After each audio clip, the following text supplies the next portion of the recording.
The shakeups at the legendary news magazine 60 Minutes continued this week when CBS News fired one of their esteemed journalists, Scott Pelley. On Monday, Pelley reportedly publicly accused CBS News editor-in-chief Bari Weiss of murdering 60 Minutes after she fired the show's executive producer and two correspondents just a few days prior. In response to his firing, Pelley said in one statement, quote, "New management has instructed me to inject falsehoods and bias into a politically sensitive story. I've been told to include assertions that are unverified." He continued, "The leadership of 60 Minutes is no longer recognizable. The principles I hold dear are gone. And so I must leave as well." CBS News responded in a statement that there is no political interference from CBS News, not from ownership or Bari Weiss. The only interference is the normal back and forth between editor and correspondent. That happens in every newsroom. Today, Weiss reportedly told 60 Minutes staff that Pelley violated, quote, "trust and mutual respect." Well, you are in luck right now, because my next guest is veteran journalist who began his career at CBS News. He was part of 60 Minutes team for many years. He went on to become the chairman of NBC News and MSNBC. He is now executive producer of the twice Emmy-nominated PBS series Breaking the Deadlock. He is the reason I'm lucky enough to work in this industry. My dear friend, my mentor, Andy Lack joins me now. Andy, you're always the first person I want to talk to about journalism, but specifically about this. What is your take on what's happening at 60 Minutes? Oh, it's sad. And I'm stunned. I never imagined they could get into a corner like this. And I think that's what you saw in Scott's plea.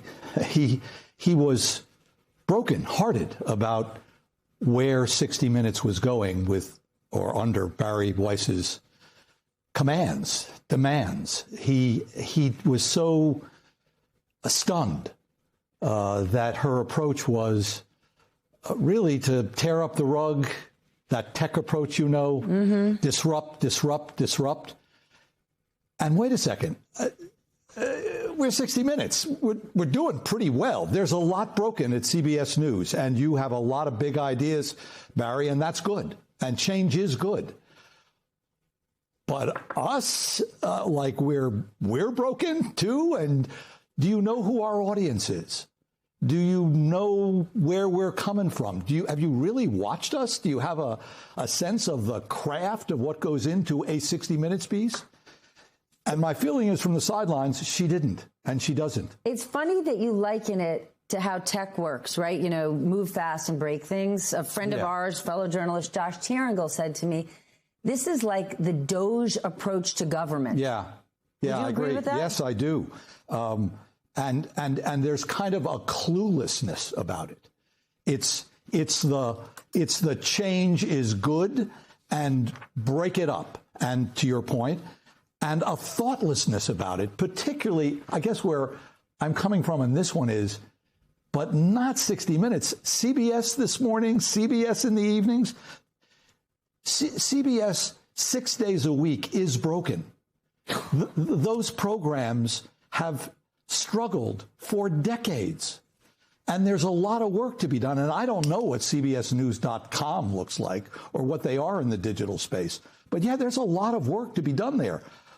But you're starting with 60 Minutes? But think about Scott Pelley's accusation, right? He said that new management allegedly injected political bias. I mean, that is a profound accusation. Yeah, no, that's coming from someone like Scott Pelley. And just a week before, Cecilia Vega basically said the same thing. Yeah. The network said, no, this isn't true. But, I mean, this is profound. I agree. And therein lies the tale. We don't have enough reporting yet on what Scott is saying explicitly around falsehoods and bias.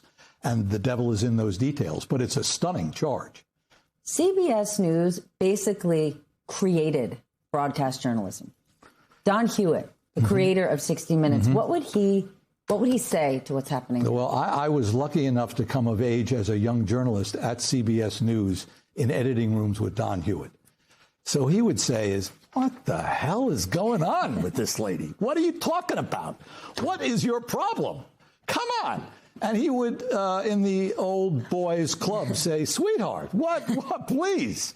This makes no sense. Have you watched us? It's about the audience. One of the pieces that, and Anderson Cooper touched on this, the credibility and the trust that America has in that program is because decade after decade after decade, they are so consistently great storytellers. Then is what's happening ineptitude or buffoonery, or is it new management or ownership is trying to murder the joint? Well, they're certainly destroying it on some level. I hate those words, murder. I hate execute, and that's got a level of emotion in it that's really sad. But what I do think is Bari Weiss is playing her hand as if she's the smartest person in the room. And I don't think she is. And I wish she went into the room, took a breath. Because you had an open mind about her when she went into the room. Absolutely. And I thought, frankly, a generational change in the leadership of CBS News was great, was good. But I don't think she did any homework on the gifts that she was given. And I thought she was going to come in and say, I've got a new show idea, and that's what I want to do. I want to do it in digital. I want to create new programs in a vacuum where CBS News is, as far as I can tell, got nothing going. And instead, the one thing, the icon, the heart and soul of what the greatness of CBS News represents, it's as like the Tiffany Network. She came and said, you know, these diamond rings, these wedding bands, they don't work for me, really. I just don't. Audrey Hepburn looking in the window, that's not who I am. And it makes no sense in that sense. Then I said it earlier, you're a mentor to me. You're a mentor to so many people in the news business. What advice do you have for those men and women still working at 60 Minutes? Where do they go from here? That's such a good question. I think back to the work. Marty Baron had a great line in a different context, but it applies to this situation. Marty Baron, the famous former editor of the Washington Post. We're at work, not at war. So go back to work. Marty was saying it about the politics of the moment in the first Trump administration. But here, within 60 Minutes, go back to work. I think she's got to take a step back. I have no idea what this new fellow, who, as Scott pointed out, has slender qualifications for being the new executive producer. But I hope he listens to the people that are still there. There's some great correspondents. Of course, Leslie Stahl, we haven't heard from, and John Wertheim's there. I'm excited about Norah O'Donnell going back over there. I hope there's a reset. Press the reset button. And I feel sad for Scott because he is a good guy and a great journalist. And a great journalist, and 37 years, heart and soul of 60 Minutes in his own inimitable way. And CBS News, he did not deserve that.